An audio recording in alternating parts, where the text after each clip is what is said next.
जब पकड़ाए मेरे साथ थे तो सपना किसी और के साथ क्यों देखे? क्यों आप किसी के पीछे पड़े? किसके मतलब समझे नहीं? हम गा के बताएं कि मजनुआ रे अब ते जियबे कैसे। सुनो सुनो कि ओकरे फेरा में तू ता खात बड़ा क्रिया, अरे रोज जाके सटा तारा दूसरे के भिरिया। जब दिल में हम हैं, जिंदगी में हम हैं, चोरे मेरे पकड़ा रहे हैं, गुल किसी और के साथ खिला रहे हैं। गुल कहाँ? गुल तो आपके साथ ना कि ओकरे चक्कर में तू ता खात बड़ा क्रिया, अरे रोज जाके सटा तारा दूसरे के भिरिया।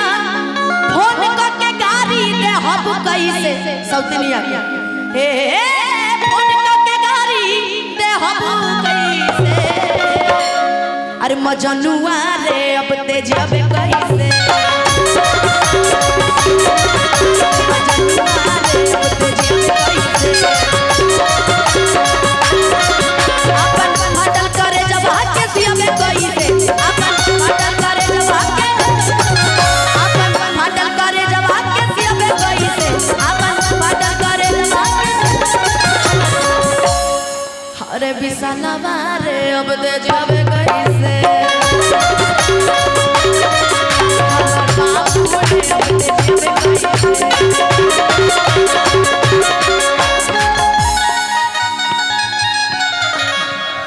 कुछ नहीं बोलेंगे हम। कहाँ बोलिए?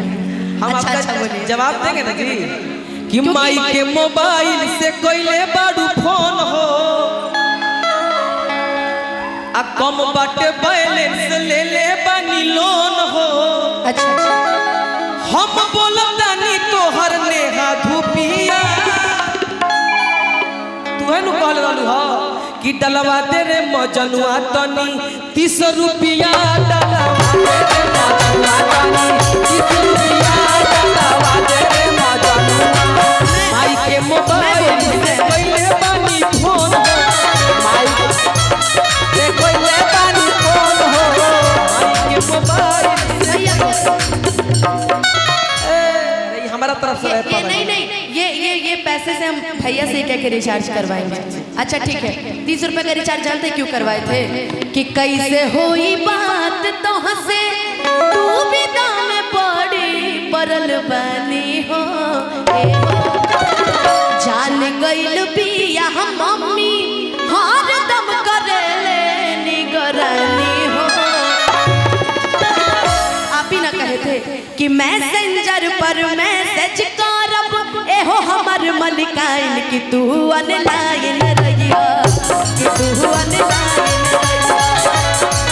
अरे मैसेंजर पर मैसेज करब एहो हमर मलिकाइन कि तू ऑनलाइन रहिया, तू ऑनलाइन रहिया। अब ऑनलाइन रहने के लिए रिचार्ज चलले चली तोहरा ओयो के कमरा में।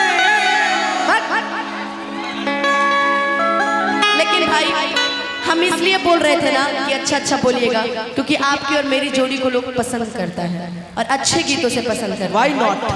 क्यों नहीं? कि चलो ले चले तुम्हें तारों के शहर में, धरती पे ये दुनिया हमें प्यार न करने देती।